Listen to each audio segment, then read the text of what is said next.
Howdy y'all, welcome back to the channel. I'm Dan. I'm Anthony. And we're your neighborhood friendly whiskey watchers. And today, Anthony, what do you have? This is A. Overholt Straight Rye Whiskey.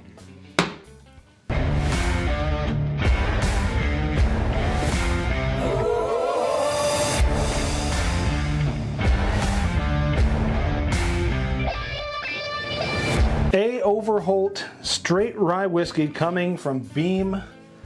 I heard rumors of this, I saw the TTB label, I was really excited about it, and there's a lot of different information on this that you're going to appreciate. Yeah, that's one thing, like I keep saying, I love the little snippets and notes and tasting notes and the barrel and where it's from. So this has a little bit of history behind it and a little bit of, well, this is kind of cool. This rye whiskey is born from a traditional Yeah, it's a mouthful of a name mash.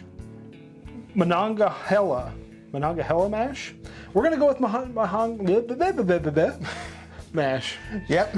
I cannot pronounce that for the life of me. That's a mouthful. So in other words, you're looking at a traditional mash of 80% rye, 20% soft malted barley, aged for 4 years.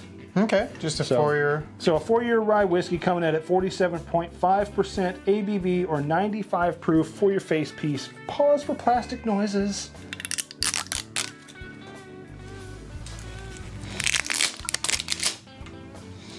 And let's see, is it a cork? Oh, it's a cork. It looks like a screw top. It looks like a screw top. It looks like a screw top. Pause for cork pop. Ooh. That was an okay one. Yeah, not bad. A little artificial cork, all right. But hey. So let's pour this up. And while I'm pouring this up, why don't you go down below over here by Tony, hit that like and subscribe button, and I'm gonna feed the invisible hand here, because Jake loves his rye whiskey. Now, if you saw the blind, you know he likes rye whiskey now. You can check out that video on the channel. So we also have to feed the beast while we're at it, so we'll pop this open and we'll go ahead and put that in and feed the beast. Give it a good little Watch bit there. that little infinity bottle grow. And one thing we didn't do with the last video, yeah, we were slacking Bernheim on that one. So we got to add the Bernheim too. So Tony, you want to add the Bernheim? Yeah. You were the one doing that video, so let's add the Bernheim. Get a nice good healthy pour of that puppy. That's healthy. Man, And then straight in. All right. Still love that flavor on that puppy. I tell you, Bernheim, these wheat whiskeys are coming into their own just like the Larcenies. So I'm really excited to see these, what they're going to be in the future. The age statement on them is really good. And the flavors were really good. So anyway, A. Overholt from the James B. Beam Distilling Company with the mash that I can't pronounce. Yeah. So, see if I can get a mouthful of that puppy. You have fun. Monongahela. That's what I'm going to go with. Monongahela mash. Monongahela mash. There you go. It's probably completely wrong. But if we're wrong, tell us in the comment section below. And if we're right, also tell us in the comment section below. We'd love to hear from you. Anyway, let's take a look at this. Tell you what, the nose, I can smell it already. It is a very light amber. Yeah, it's a very light amber color. Extremely light amber. I got a lot of lines tracing down my Glen here. Yeah, it's kind of oily. So let's give her a nose. That is very rye forward. It's very citrusy. Jake's gonna love this one. As he just smirks at me from the corner. Yeah, no, I get the citrus notes on this one a lot. Super citrusy, a little bit soft from that malted barley. I don't really get a lot else. I get citrus. I get a little bit of maltiness. I don't get a lot else. No, it's not, you don't get that huge ethanol nose, anything like that. Yeah, the citrus kind of overpowers a lot of it. Yeah, so. Curious as to what it'll actually taste like. Well, let's go in for it. Cheers. There it is, Jake. Clankas.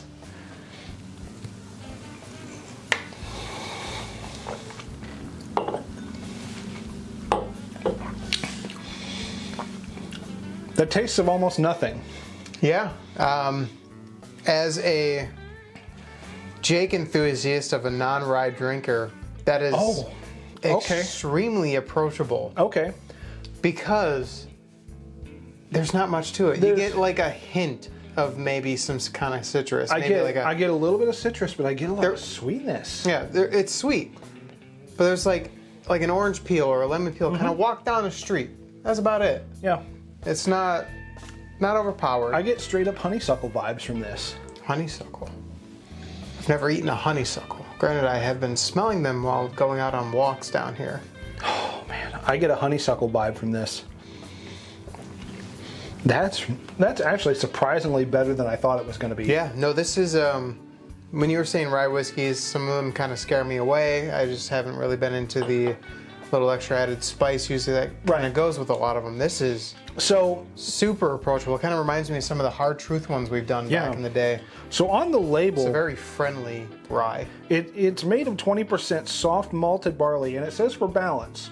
Yeah, and I think that balances out. It balances it out really well. It's not a malty flavor. No. But it's very soft, very delicate. I wouldn't call it over complex or anything like that. It's very simple. It's almost like a 3-4 note Willy. Yeah. It's actually kind of nice. And for what it is, I picked this up I think for $42. Oh yeah.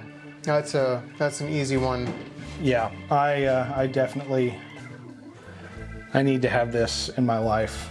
I mean, it's very approachable. It's very easy for an introductory to a rye. Exactly. Yeah. If it's not like your daily drinker, if you're not a rye guy, this could be something to help kind of lean you into it, and maybe share with a friend who is a rye guy who might really kind of enjoy those extra notes. Yeah. But this is something approachable for the standard bourbon or whiskey drinker. Monongahela. Monongahela. Thank you, Jake. And now that you're not a introductory rye drinker, you're a full force rye drinker now, because if you watch The Blind, he loves that Parker's Heritage rye. So I like this. this is really good. Honeysuckle and orange zest basically hit it on the nose. Yep. Yeah. So let's go ahead and break this down, give it a letter grade. I like it for what it is, and I'm not going to grade this against any other bottle. None of our letter grades are against any other bottles in this realm we call the Whiskey Den. So I'd give this a solid A, not only based on its drinkability, its price point, just for what it is. I'd say this is a solid A. Yeah, and I'm going to agree with you on that one. I wasn't really sure what the price on this would have been, but being towards that $40 mark, it is extremely approachable, and it is something that I could easily see keeping on my shelf if I can find them. Like I said, I paid $42.98 plus tax. It rounded out to be about $45-ish. Yeah. And for this, I'd pay that every day. Yeah, no, this is a very, like we were saying, very approachable rye. Mm-hmm. Keep wanting to say bourbon because it kind of, to me, drinks a little bit like it, where it's not that aggressive front end on it. So that being said, it doesn't stand a chance against this JD10. So nothing's changing back here. But for what it is, for $45-ish, go out and find yourself a bottle. These are releasing now, hopefully nationwide. I found mine in Kentucky. But yeah, go out and get yourself a bottle, try it. I don't think you'll be disappointed with this one. Especially if you're one of those people that's on the fence about rye whiskeys. This might bring you into that world. Yeah, take it from a rookie. This is a solid pickup. So, with that being said, we want to thank you all for joining us. This is going to end this episode, and until we drink again, go below, hit that like and subscribe button, hit that notification bell, and remember to share it with your friends and family, because just like the movies, memories don't make themselves. You are not wrong, sir. Cheers. Cheers, bud.